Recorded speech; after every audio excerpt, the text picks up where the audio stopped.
नमस्कार मित्रों।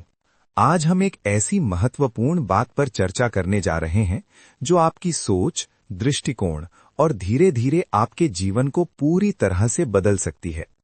वाक्य बहुत संक्षिप्त है, नियत बदलो, नजर बदल जाएगी। हालांकि इसके पीछे की सच्चाई अत्यंत गहरी है। अधिकतर हम कहते हैं, दुनिया खराब है, लोग धोखेबाज हैं, मेरे साथ ही ऐसा क्यों होता है। लेकिन क्या आपने कभी सोचा है, शायद समस्या दुनिया में नहीं बल्कि हमारी नजर में है। नियत क्या होती है?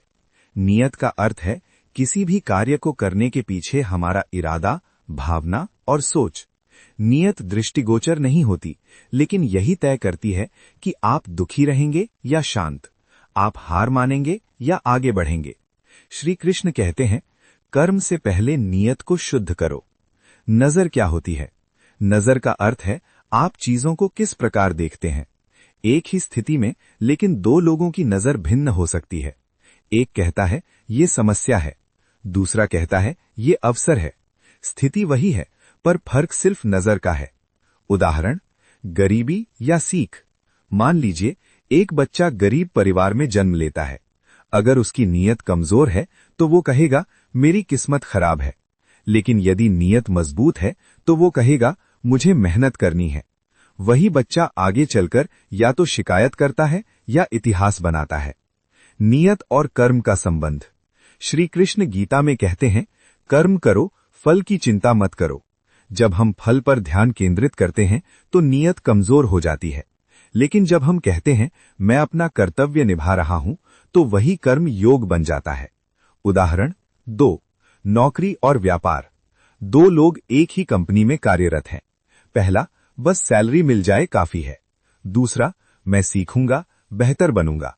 समय बीतता है, पहला वहीं रह जाता है जबकि दूसरा आगे बढ़ जाता है। क्यों? क्योंकि उसकी नीयत सही थी, इसलिए उसकी नजर बदल गई। भक्ति में नियत। कोई रोज घंटों पूजा करता है लेकिन मन में अहंकार है, और कोई सिर्फ सच्चे दिल से कह देता है, हे कृष्ण संभाल लेना। श्री कृष्ण किसे स्वीकार करेंगे? जहां नियत शुद्ध है वही सच्ची भक्ति है। उदाहरण 3, जीवन की असफलता। मान लीजिए आप किसी कार्य में असफल हो गए। अगर नियत गलत है तो आप कहेंगे सब बेकार है। लेकिन यदि नियत सही है तो आप कहेंगे मुझे कुछ सीख मिली है। असफलता नहीं बदलती, नजर बदलती है। नियत कैसे बदलें?